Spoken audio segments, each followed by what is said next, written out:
এবার আমার সাথে বলেন, সাধারণত মৌলিকভাবে দুইটা জিনিস আমাদেরকে আল্লাহর থেকে দূরে রাখে। এক, সম্পদ। দুই, সন্তান। এই দুইটা মৌলিকভাবে আমাদেরকে খালি আল্লাহর থেকে গাফেল করে দেয়। সূরা মুনাফিকুনের 9 নম্বর আয়াতে আল্লাহ বলেন, ইয়া আইয়ুহাল্লাযীনা আমানু লা তুলহিকুম আমওয়ালুকুম ওয়ালা আওলাদুকুম আন যিকরিল্লাহ। আল্লাহ তাআলা বলেন, হে ঈমানদারগণ, লা তুলহিকুম আমওয়ালুকুম ওয়ালা আওলাদুকুম, তোমাদের সম্পদ, তোমাদের সন্তান তোমাদেরকে যেন গাফেল করে না দেয়, আন যিকরিল্লাহ, আল্লাহর স্মরণ থেকে যেন গাফেল করে না দেয়। দোকানের শাটারটা লাগাইতেছেন, অর্ধেক শাটার আপনি নিছেন, মুয়াজ্জিন মসজিদের মধ্যে বলে কদ কামাতিস সালাহ, কদ কামাতিস সালাহ, নামাজ দাঁড়ায় গেছে, নামাজ দাঁড়িয়ে গেছে। এই টাইমে কাস্টমার এসে কয় 10,000 টাকার সদায় লাগবে, টেনশনে পড়ে গেলেন, নামাজ 10,000, নামাজ 10,000, নামাজ 10,000, পুরাই টেনশনে আছেন। আল্লাহ তাআলা বলেন, সম্পদ যেন তোমাদেরকে আল্লাহর থেকে দূরে সরায় না দেয়। নামাজ দাঁড়িয়ে গেছে, আপনি শাটারও লাগাইতেছেন নামাজে যাওয়ার জন্য, আল্লাহ তাআলা বলেন, এই শোনো, সম্পদ যেন আল্লাহর থেকে দূরে সরায় না দেয়।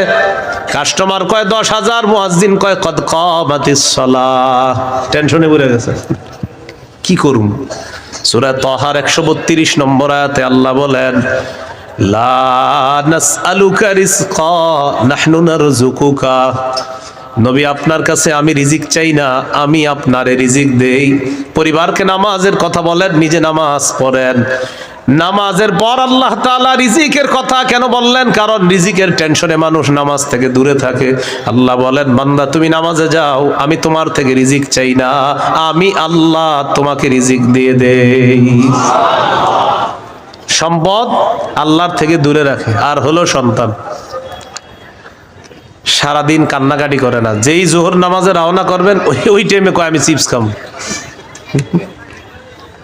সারাদিন কানবে না। যখন নামাজে যাবেন তখন এক দুনিয়ার যত কিছু আছে সব খাইতে মন চায়, ইবলিস আইসা খোঁচায়, কয় ওটা কয়, এটা কয়, এটা কয়।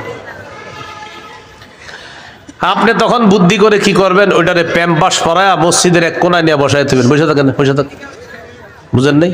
আর ইবলিস রে বলবেন, ইবলিস তুমি যেই ঝামেলাটা আমার সাথে ডেলি নামাজের সময় করো, এই ঝামেলা করে কাজ হবে না। কারণ নামাজের সময় তুই যতবার আমার সন্তানরে খোঁচাবি, ওরে ততবার কাঁধে করে মসজিদে নিয়ে যাবো, প্যাম্পাস পরায় ওটারও নিয়ে যাবেন মসজিদে, নিয়ে পাশে বসায় রাখবেন, বুঝে থাকবো। তো ইবলিস বুঝে ফেলবে, না এরে খোঁচায় লাভ না, এরে খোঁচাইলে দেখি সন্তানও নামাজি বানায় ফেলবে। সম্পদ, সন্তান আল্লাহর থেকে আমাদেরকে দূরে রাখে। প্রিয় ভাইয়েরা, এই দুই জিনিস যেন আমাদের মধ্যে এত মহব্বত গালেব না হয় যে এই দুই জিনিস এত পরিমাণ মহব্বত করতে গেলাম, আল্লাহকে ভুলে গেলাম, রসুলকে ভুলে গেলাম, আখেরাত ভুলে গেলাম, এমনটা যেন না হয়। সম্পদ ভালোবাসি, সন্তান ভালোবাসি, মা ভালোবাসি, বাবা ভালোবাসি, ঠিক, কিন্তু এর চেয়ে বেশি ভালোবাসি আল্লাহকে। এই হলো আল্লাহকে সবচেয়ে, তাওহীদের কয় শর্ত? 4 নাম্বার। সবচেয়ে বেশি কাকে ভালোবাসা? আল্লাহকে, রসুলকে সবচেয়ে বেশি ভালোবাসা, আল্লাহকে এরপর রসুলকে সবচেয়ে বেশি ভালোবাসা। সহিহ বুখারীর বর্ণনা 16 নম্বর হাদিস, ক্বালা রাসূলুল্লাহ সাল্লাল্লাহু আলাইহি ওয়াসাল্লাম, সালাসুন মান কুন্না ফীহি ওয়াজাদা হালাওয়াতাল ঈমান। নবীজি বলেন, 3টা বৈশিষ্ট্য যদি কারো মধ্যে থাকে, সে অন্তরের মধ্যে ঈমানের স্বাদ আস্বাদন করতে পারবে। 1 নাম্বার, ইয়াকুন আল্লাহু ওয়া রাসূলুহু আহাব্বা ইলাইহি মিম্মা সিওয়াহুমা, আল্লাহ, আল্লাহ রসুল ছাড়া যত কিছু আছে সবকিছুর চাইতে আল্লাহ আর তার নবীকে বেশি ভালোবাসা। 2 নাম্বার, ওয়া ইউহিব্বাল মারআ লা ইউহিব্বুহু ইল্লা লিল্লাহ, কোন মুসলমানকে শুধুমাত্র আল্লাহর জন্য ভালোবাসা। 3 নাম্বার, আইয়াকরাহা আইয়াউদা ফিল কুফরি কামা ইয়াকরাহু আইয়ুকযাফা ফিন্নার, আগুনের মধ্যে পুড়ে যাওয়া যেমন অপছন্দ, তেমনি ভাবে কুফরি করাটাও এমন অপছন্দ হওয়া। কোটি কোটি কোটি টাকা আপনার সামনে রাখা হলো আর বলা হলো আগুনে পুড়ে মারা যাও, আপনি তখন জবাব দিবেন আপনার কি মাথা খারাপ? আগুনে পুড়ে যদি আমি মারা যাই তুই কোটি টাকা দিয়ে আমি করবো কি? এবার আপনাকে বলা হলো কোটি কোটি টাকা দেওয়া হবে, তুমি কুফরি করো, আপনি জবাব দিবেন কোটি টাকার বিনিময়ে যেমন দুনিয়ার আগুনে পুড়তে চাই না, তেমনি ভাবে কোটি টাকার বিনিময়ে কুফরি করে জাহান্নামের আগুনেও পুড়তে চাই না।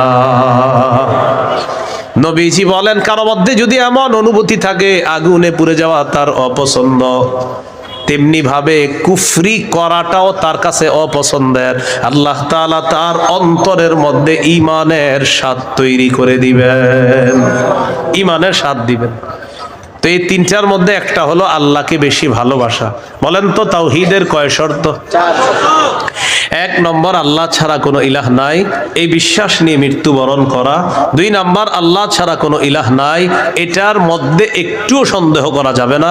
তিন নম্বর আল্লাহ ছাড়া কোনো ইলাহ নাই, এটা মুখে বলা, অন্তরে স্বীকার করা, বিশ্বাস করা। চার নম্বর আল্লাহকে সবচেয়ে বেশি ভালোবাসা। এই চার শর্ত পূরণ করে আমরা যেন কবরে যেতে পারি, আল্লাহ তাআলা তৌফিক দান করেন।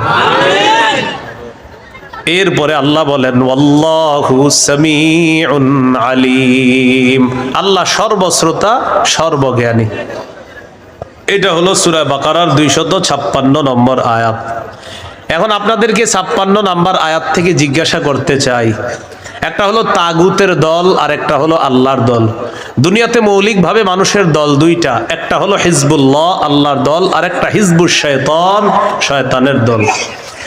এই দুই দল মৌলিকভাবে মানুষের মধ্যে সূরা মুজাদালায় দুই দলের কথা আছে। তো এই দুই দলের মধ্যে আমরা কার দলে থাকবো? আল্লাহর দলে না শয়তানের দলে? আল্লাহর দলে আমরা যারা থাকবো আল্লাহ আমাদের অভিভাবক হয়ে যাবে। এই কথাটা আল্লাহ সূরা বাকারার 257 নম্বর আয়াতে বলতেছে, মন দিয়ে শুনেন কি বলে। আল্লাহু ওয়ালিয়ুল্লাযীনা আমানু, যারা ঈমানদার তাদের অভিভাবক আল্লাহ। সুবহানাল্লাহ। আপনারা মাঝে মাঝে এমনি দোয়া করতে পারেন না, আল্লাহ আপনি আমার অভিভাবক, আল্লাহ আপনি অভিভাবক। আল্লাহ সূরা বাকারা 257 নম্বর আয়াতে বলছেন আপনি আমার অভিভাবক, আল্লাহ আমি তো সমস্যায় আছি, আমারে সমাধান করে দেন। এইভাবে বলতে হবে, আল্লাহ আপনি বলছেন আপনি আমার অভিভাবক, আল্লাহ আপনি আমার সমস্যা সমাধান করে দেন, এইভাবে আল্লাহকে বলতে হবে। আল্লাহু ওয়ালিয়ুল্লাযীনা আমানু, আল্লাহ বলেন যারা ঈমানদার তাদের অভিভাবক হলেন আল্লাহ। ইউখরিজুহুম মিনাজ যুলুমাতি ইলান নূর, আল্লাহ তাআলা অভিভাবক ঈমানদারদেরকে